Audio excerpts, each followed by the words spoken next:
Welcome to Faith and Board Games. I'm Tyler Collum.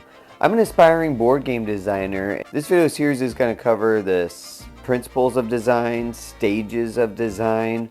We're going to get into the nitty-gritty of different programmings that are going to be helpful for design, as well as eventually getting into the publishing side of things. We're going to try to touch on a little bit of everything along the process of developing a new board game. This is going to be a journey I'm looking forward to taking with you guys. Let's get into it. Today we're going to be going over the 7 principles of universal design and applying those specifically to different aspects of developing a board game. These principles were developed in 1997 at North Carolina State University and address fundamental human necessities as well as addressing different ages and abilities. These principles are meant to have a broad application in order to be used in many different contexts.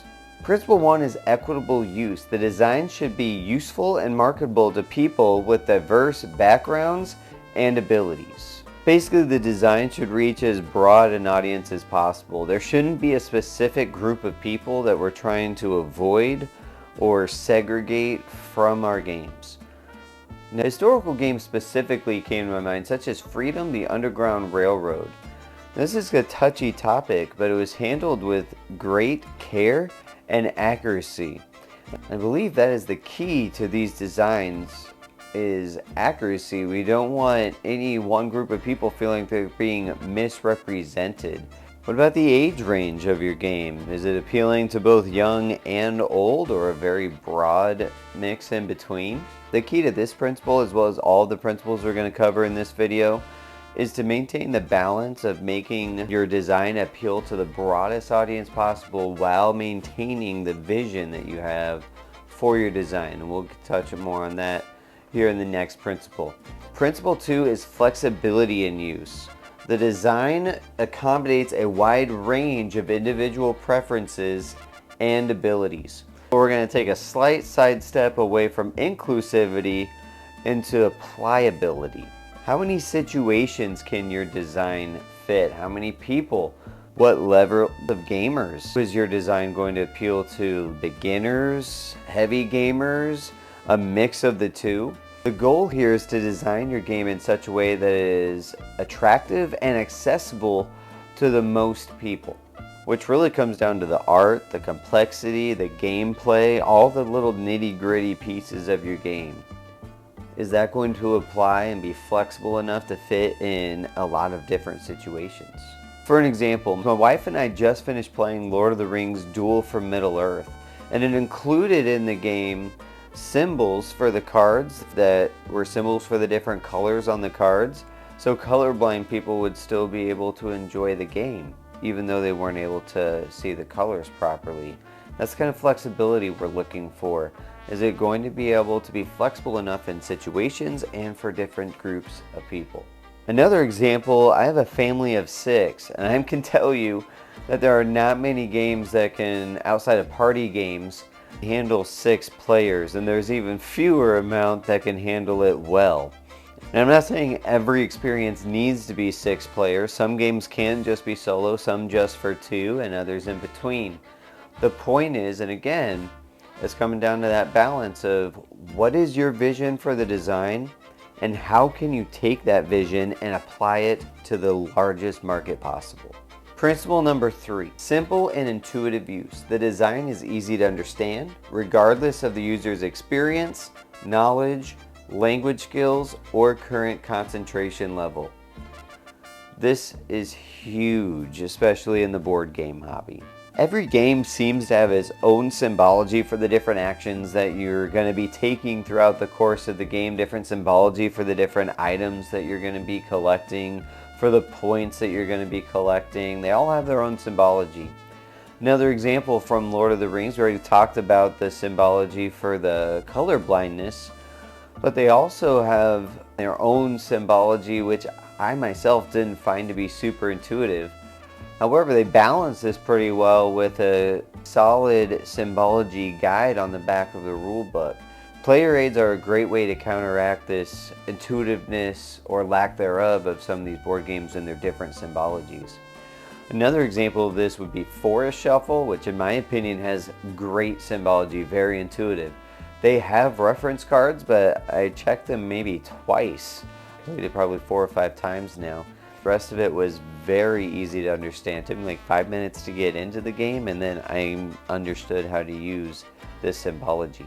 Another thing I appreciate in board games is when they have boards that have specific items that need to go in specific places, and the symbology is very clear, like, oh yes, obviously this item is going to go here, this stack of cards definitely goes here, it should definitely be face up, no, that's definitely going to be a face down discard pile.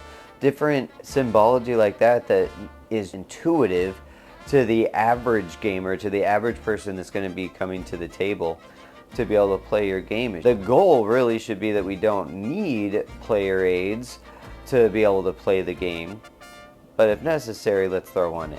Maybe making your board game language independent would be an option.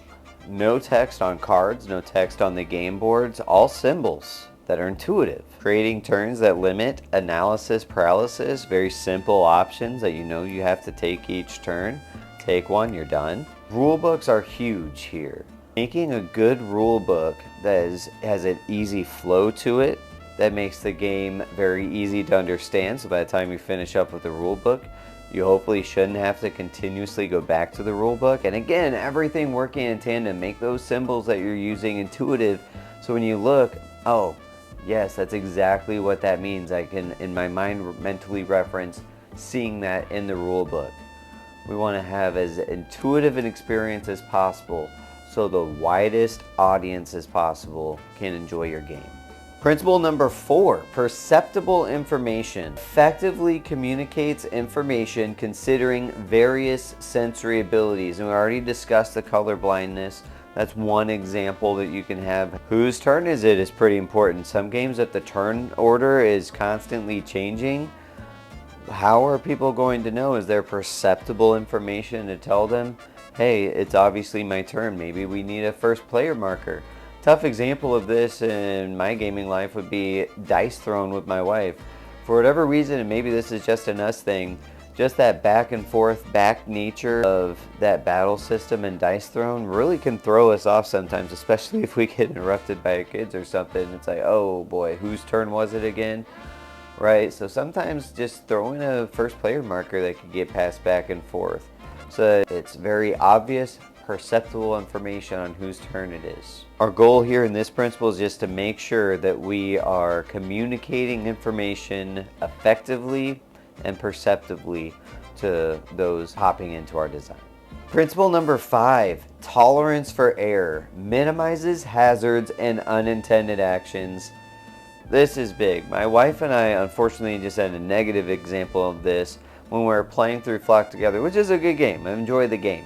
However, there was a production phase each turn that was very easy to miss. There's just a little symbol on a booklet, and as you're going through, you're just taking your quick actions, and it's very easy to get halfway through your turn at the end of your turn and be like, oh man, I forgot to grab my production for the round. And then you have to backtrack. Maybe that would have changed how you did things. And so it's just stuff like that. You want to have your design minimize the possibility for those errors. Maybe like on games where you have a lot of card combos. Are those cards being placed in a way where it's easy to remember to reference those cards? So where you're going to be minimizing, basically what I kind of put down here is you want to minimize the whoopsie moments in a board game. You don't want people coming away from a game being like, oh man, I missed that. Did I score this? Did we pass this token over here? We want to minimize as much of that in the game as possible. We want the game experience to be a very smooth one where there's not a lot of those whoopsie moments. Principle 6, low physical effort. Can be used efficiently and comfortably. This goes for the largest board games to the smallest board games. How easy is it to get this experience to the table? The goal would be to take your vision. Are we appealing to the broadest audience as possible? Is it intuitive? Am I giving this information in a way that's perceptible to most people, to the average viewer of this game? And then take that vision and try to use as few moving pieces as possible in that design. What is the simplest form of this vision that I can put to the table that's going to be as thematic as I want it to be, that's going to hit the different strategy levels I'm looking for? That's going to appeal to the level of gamer that I'm looking for? I love original Gloomhaven, but that thing was the opposite of this principle. It's not very easy to get that to the table. You have a lot of different steps, map tiles found on the board, and then on the map tiles you'll need to find different overlay tiles that need to go down. Then you need to find the different monsters that need to go out on the board, and make sure you're double checking with the scenario book to make sure those monsters are going in the right spot on those map tiles, and then double checking it and make sure you didn't mess that up. Is it supposed to be elite? Is it supposed to be normal? There's all of these different little checks that need to be done to get this game to the table, and 2 hours later you have it set up and now you've got another 2-hour game in front of you. It's not an easy experience to get to the table. However, what's amazing is they fixed probably 90% of those issues by simply taking those map tiles and turning them into a spiral bound book, to where now you just open up to the map pages, boom, there it is. Overlay tiles already out there. There's pictures of where the monsters go. Find those, boom, boom, boom, and you're done. I mean, it cuts down the setup time in half easily. And what's really cool about that is that's just one minor tweak that was made in order to make it easier to get to the table. Now more people are going to be getting this game out and setting it up. Because for instance, for me, I don't mind the setup. I love setting that kind of stuff up in a game. I love those big over-the-top productions where it's like not really necessary overlays, not really necessary like the Everdell tree, not really necessary to the game, but I love just putting that out on my board. I love that kind of stuff, but the vast majority of people I hear, they don't enjoy that part. They just want to get to the game. So we want to make sure that we are appealing to the widest group of people possible that fits into our vision. Make sure our games are as easy as possible to get to the table. And this leads us to our final principle, principle number 7. Size and space for approach and use. Provides appropriate space for use regardless of body size or mobility. Another slight sidestep from the previous principle. This is just talking about the space, which for us, that would be the table space. Not everybody that is going to be purchasing our game has a 7x5 board game table that they can whip this stuff down onto. A lot of people just have your small, normal tables that you can play on. And so we want to make sure, again, that we are taking whatever our vision is, whatever that design is, and we want to condense that down to the smallest, simplest form possible. Basically what we're doing is we want to take down as many barriers of entry as we possibly can to our design.